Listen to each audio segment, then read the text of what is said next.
You should make things more personal and make things that you do and you feel good doing. Like if someone doesn't hang out with you, that should not make you fall apart on the inside. Hi, I'm Miamiroby and welcome back to my channel. And if you're new, welcome to my channel. Today's video is going to be the importance of having your own identity. In your life, you're gonna have relationships and you're gonna have like friendships or bonds that you create in your life, and those are wonderful experiences to have, but it's also so easy to get lost in those experiences and kind of make them completely who you are, like your complete identity. It's good to be a friend, a best friend, girlfriend, a wife, but when your entire identity becomes that's all you are, like if your friends leave, you're no longer a person because you're not someone's friend anymore, or if your boyfriend or your husband leaves you or dies or whatever, then you're not a person anymore. That's when it becomes a problem. But it's also very negative for you to get lost in those things. It's not only just because you're not gonna feel the same without them there, but it's because you're going to at some point feel really hollow and empty when your only identity is you being tied to somebody else or even something else. I know people that tie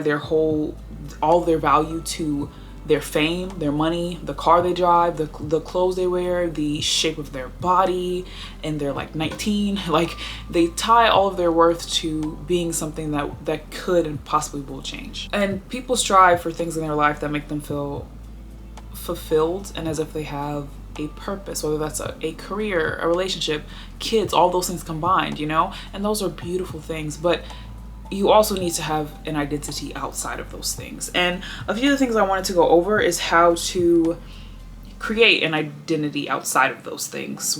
And I'm not saying to completely neglect those things. I truly do in my heart believe that all those things, from a career to a family, to a spouse, to children, to friends, all those things are such important things in your life, and they do shape a part of who you are, but that is not completely who you are. So don't think I'm saying, oh, go home to your spouse and treat him or her like garbage and say, you know what, you're not as important to me anymore because I don't want to tie myself to you. No, they're still a part of who you are, because parts of them have shaped parts of who you are. But if they decide to leave you, or if they pass away, or if they decide to cheat on you or hurt you and you need to take time and you need to part from them, you're not less of a person because they are no longer around. Same with friends. You're not less of a person because you're best friend and you don't talk anymore, even though you've tied each weekend and day after school or day after college or day after work to being with that person. It's okay. You still are a person and can still get up and continue to live just as a fulfilling life as the same one that you lived when you were with them.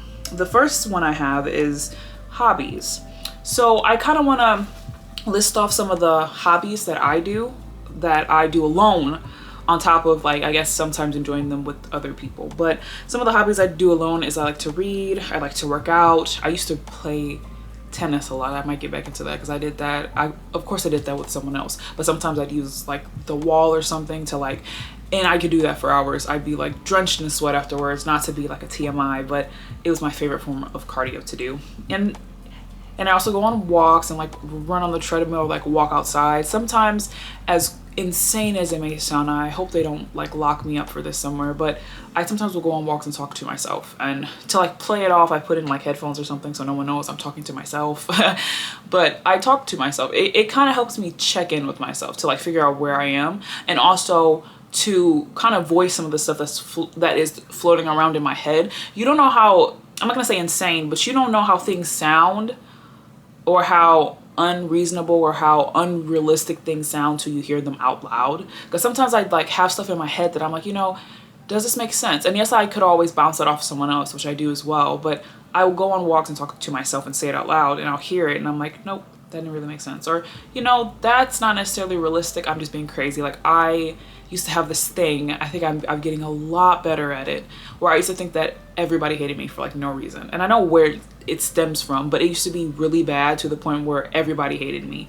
I mean, even people that have never shown signs of hating me, everybody hated me. And that is not good. So I'd sometimes sit and talk to myself and like talk over the things that they've done. And I'm like, does that sound like someone that hates you? And yes, there are things people do where it's hard to tell if they don't like you, but hate is, it's such an extreme thing. But I say stuff out loud, or I'd say ideas that I had for things I wanted to do, and I'd say, does that make any sense? And if the answer was no, I just wouldn't do it. But on top of that, I also have, like, I know some people do like Pinterest boards. I sometimes clean as a hobby. My room needs to be cleaned right now, and you can't see it for that exact reason, is that it needs to be cleaned right now.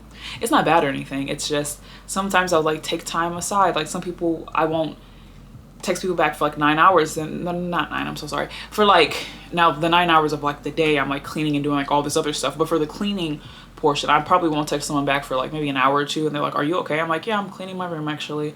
Then I'll probably like reorganize it because I'm like, wow. Or also I do, sometimes I like to, as I said, reorganize stuff like my closet that you also can't see, but I used to reorganize my closet and clothes and throw out clothes I haven't worn in like a few months.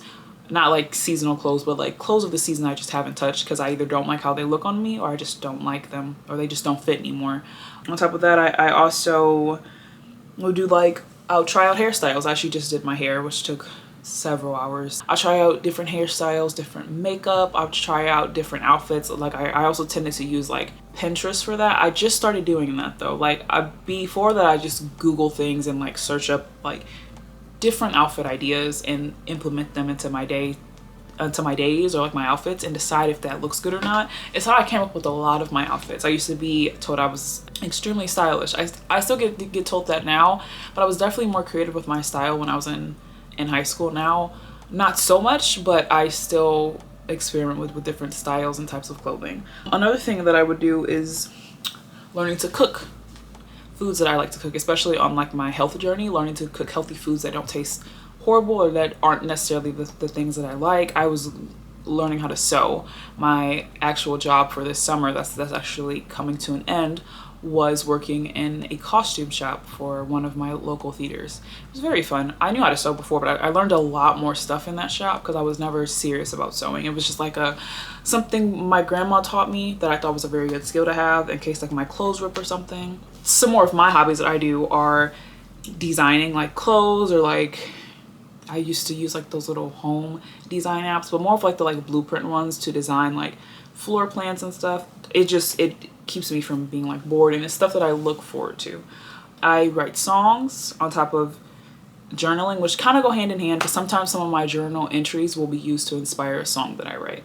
I actually have quite a few videos I never posted. Well, there's one I did post, like probably one of my old accounts, of me playing a song I wrote on the piano that I really, really liked.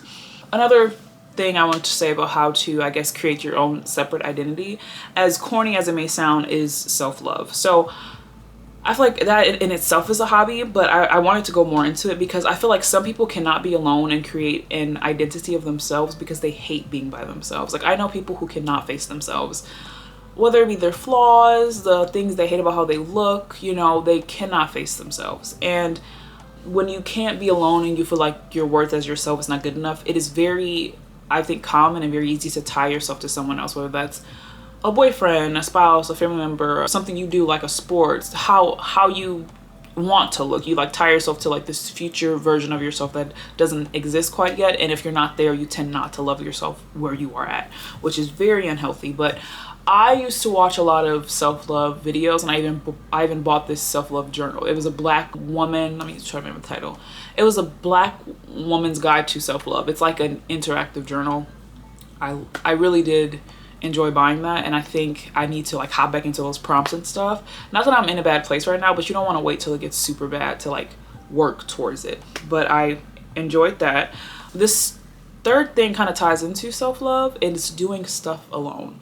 So when I was younger, and this is like around the time I first started driving around like myself, so I was probably like 16 or so, I was really scared to do things alone, like shop alone. Like I always thought it was really embarrassing, as stupid as it sounds, to like be somewhere alone, to like eat out alone.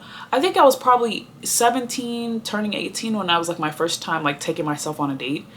And of course I had always been like, you know, I would rather someone else take me on a date, and that's what I've done, was just like go on dates. I was like, yeah, you know, it's weird to take myself out to eat, but that was the like first time I like took myself out to eat, and it wasn't awkward or weird. I actually enjoyed it, and I wasn't super conscious of what people were thinking about me. And even better, I remember where I went, there was this older lady who was also by herself, and she had a ring on her finger and all, so she was clearly married, but she was taking time to herself, you know, because like being someone's spouse doesn't mean you can never have time to yourself. Like you can't go out and read by yourself, you can't eat alone, you can't shop alone, which is like on here too, is like shopping, going to the gym by yourself. I have a friend who is in a relationship. She's been with this guy since we were like freshmen in high school, so a very long time, and she's never gone to the gym without him. She doesn't feel right going without him, and it's not that she doesn't know what to do at the gym, she just has always went with him. And she never really, for a while they had this problem where she never took space to herself because she was like super clingy with him, which she didn't hate, but all the time will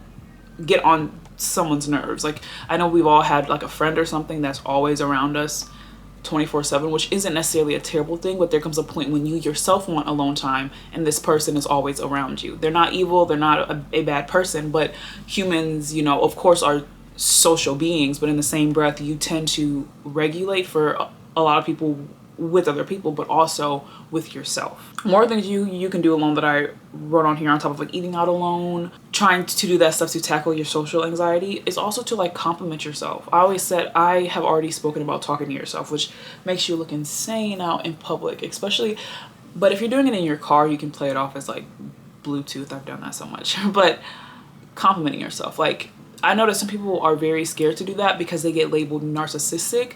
If you actually search up the actual definition of a narcissist, being kind to yourself is not being a narcissist. And I remember I used to let people get to me when I have myself as my screensaver. I used to have a lot of photos of myself on my walls, and I let people convince me that that was like narcissistic.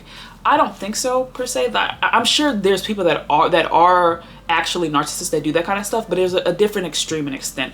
I do it because I want to enjoy looking at myself. You're in a bad place when you hate everything about yourself and you can only admire things on other people. You're in a terrible spot, and that's where I don't want to be again, because I was in that spot. But I let people tell me I'm like a narcissist because I like to look at myself and find things in myself, and I like when people compliment me. I'm not saying if you don't compliment me I'm gonna like hate you for the rest of your life, no, but when you do, I greatly appreciate and enjoy it because it's nice to hear nice things about yourself. That's anybody though, who doesn't want to hear nice things about themselves. And then the last thing I had was like to just do stuff alone, which is kind of this whole part, but I mean like taking classes alone, trying new things by yourself. Like some people don't really have hobbies, and you tend to only try out hobbies when you're with your friends. Like I know some people that try out new foods and stuff when they're with other people. You should take time to do that by yourself. It kind of conditions you to do things alone. When you are stuck and you only feel comfortable doing things with other people, that's when you're not necessarily in the best place. But yeah, you can also take journeys by yourself, like whether that is a self-love journey, a weight loss journey. That like it's good to do that with other people to bond, yes, but that's stuff you should do for yourself. You should make things more personal and make things that you do and you feel good doing. Like if someone doesn't hang out with you, that should not make you fall apart on the inside. If someone says, you know, tonight I'm gonna do this instead, you're like, okay, cool, well, we can hang out tomorrow or the day after that. Tonight I'll take some me time. I'll do a face mask, I'll paint my toenails, I'll go for a walk, I'll read this book, or I'll research things that I want to know about. Not, oh, you're not gonna hang out with me, now I'm gonna have a complete breakdown because I feel completely alone. But yeah, that actually came up because I was watching this movie about this girl who basically, her like, I don't remember the name of the movie, I'll have to find it on Netflix. And I was also hearing stories on like Reddit that were very similar about a girl that like basically got married super young and her entire identity was her husband. Then he had an affair and she spent like 5 years spiraling because she genuinely felt lost. And then she had to go through like this journey of like finding herself again. Then the man comes back like 6 years later trying to like reconcile their relationship that he left her for someone else. Complete, like, it's just garbage. But she ended up not taking him back because she ended up finding her own identity. And it was actually like a feel-good, powerful movie, I guess. And I like watching those movies where the journey isn't about romance, and those are lovely too. I love romance movies, but I love watching the movies where the journey isn't about a girl finding a guy and being his wife, that's nice too. But also when a girl finds herself, because you die alone. You do die alone. Now, of course it's beautiful to have a spouse and kids and friends. That is beautiful because you have a journey to the end. But in the end, if you cannot sit right with yourself when you're alone and your like final moments, they will be torturous. But I love those movies so much, and I love those stories of finding yourself. And you can find yourself and still be in a relationship. I'm not saying go to your partner and like dump them, no, but you should also find yourself while you're in that relationship. I feel like I've talked enough, so I want to say thank you for tuning in and watching, and I hope you have a wonderful day.